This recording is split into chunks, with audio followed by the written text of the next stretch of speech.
What did you think of the results? Well, not much surprises from the results. They delivered on some of the growth. We knew that it was a difficult quarter for everyone.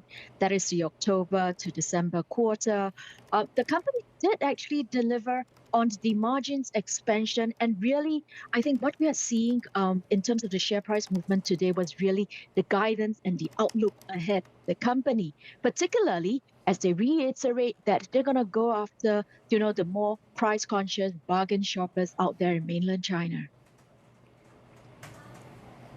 What's ahead in terms of expectations on how this economic reopening and potentially any regulatory changes that should be flagged? Right. I think from a fundamental perspective, you're going to see, top line going very volatile because the different quarters came from, different bases. Particularly, if I actually highlight the Shanghai lockdown last year that had affected the April to June quarter, we're going to see a nice uptick and acceleration, in the top line.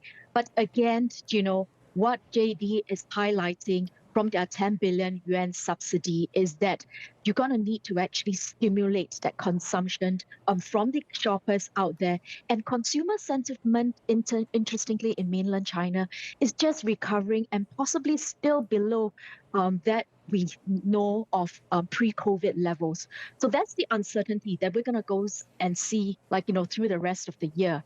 From a regulatory perspective, I'm less concerned about that.